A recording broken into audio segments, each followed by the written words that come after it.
I spent my son's second birthday in a locked shelter room singing over a single chocolate chip muffin.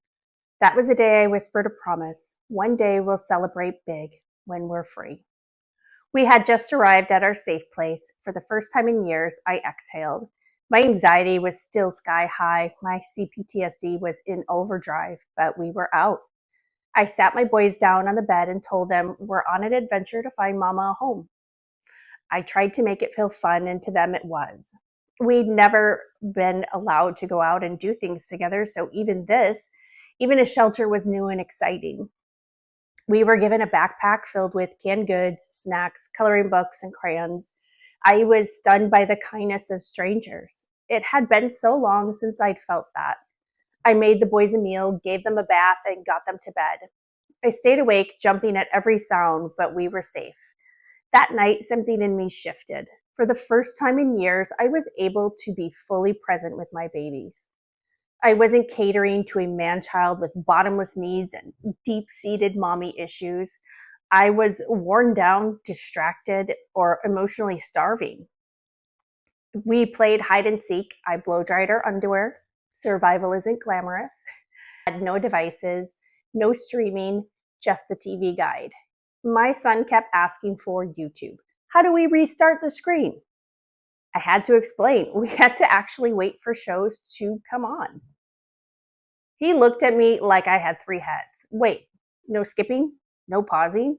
It made me laugh right in the middle of everything. Just one of those small, funny moments that reminded me how adaptable kids really are. That's when we were introduced to Peppa Pig. Somehow that little animated pig became a source of comfort in the middle of chaos.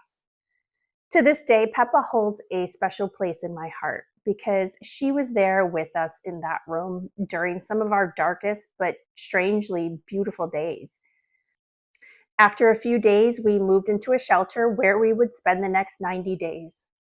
Those were the safest days we'd had in a long time. The volunteers welcomed us with compassion, and for the first time in forever, I could breathe. We were surrounded by other women on similar paths. My boys lit up seeing other kids each morning. That small sense of community, it was everything. There were still tears, tears from fear, tears from exhaustion, tears from the weight of starting over. But beneath all of that was something I hadn't felt in years. Peace. The kind of peace that comes from not waiting for the next explosion. That little bit of safety gave us a space to start imagining a different life. I took them to the beach for the first time. We soaked up the sun and a freedom I hadn't known in years. Even though we were hiding, even though we had nothing, I finally felt free. And for the first time in a long time, I felt hopeful. At night, I sat on the floor of the closet and mapped out my next steps: housing, childcare, a job. Meanwhile, Sean's attorney, a misogynist cut from the same cloth, was hounding me. He once referred to his female partner as his assistant in front of the judge. That should tell you everything. Sean filed multiple emergency hearings in just 2 weeks, trying to take full custody and discard me like trash. The shelter limited our access to phones and internet, and without a custody order, he could have found us and taken the boys. I was terrified. I had no car, no attorney, and I couldn't leave the boys to attend court. Eventually, I reached out to friends and family. My best friends in Chicago and New York joined forces, and they created a GoFundMe.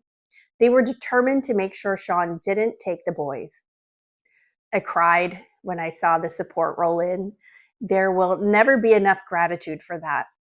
Leading up to our first court appearance, the first time I'd seen Sean since leaving, his attorney started sending delusional demands.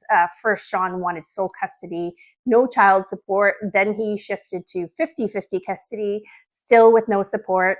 Meanwhile, I was homeless and jobless and had walked away from my job in New York to follow him to LA.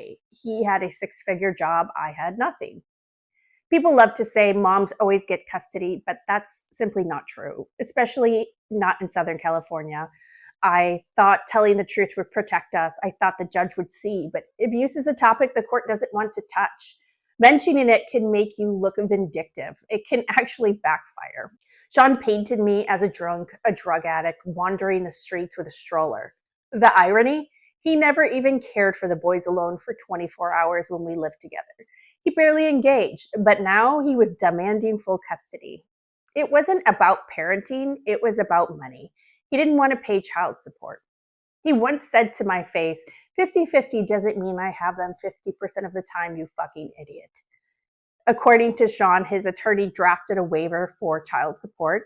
He sent it to me during what he called my termination of employment, as if leaving an abusive relationship was just a job. In his eyes, my departure was my last day of occupation. And the worst part, I didn't want to believe he could be that kind of father, but I was wrong. During the next stretch before our next hearing, Sean changed tactics. He went from hostile to honeymoon, sweet messages, big promises, over the top apologies. He even offered me equity in the house. He wasn't being supportive, he was being strategic. And while I couldn't stomach it, I played along, just long enough to keep the boys safe. He gave us a diaper genie. Not child support, not shelter, not safety. A diaper genie. And if any of you don't know what a diaper genie is, it is a trash vessel where you put dirty diapers. Before that, I had made multiple requests for help, for food, for a place to live. His response, I don't have any money. But somehow he had no problem paying for an attorney. The only way he offered to help was if I went back to the house. But when I left, nothing could ever make me go back. This is why it is so important to understand the type of personality you're dealing with, because once you do, their behavior becomes predictable. It helps you stay 10 steps ahead and avoid falling for their breadcrumbing and future faking. The truth is, they always knew how to treat you with decency and respect. They just chose not to. Sean tried to sell me hard, but I saw right through it all. Every fake smile chipped away at my sanity. I felt like I was back under his control, just without the locked doors. Until I finally said, I can't do this anymore. No amount of financial survival was worth my peace, my dignity, or my healing. If you're in the dark, I hope my match sparks something in you. You are not alone. Subscribe for more stories. Share this with someone who needs it, and let's build the kind of support we all wish we had. Until next time, take up space. Only gone 30 minutes when my phone lit up. Sean's texts about locking the doors and setting alarms, telling me to stay somewhere else. Text after text. Sean was spiraling. He said he'd lock the doors, he'd set the alarms, and I should go stay elsewhere.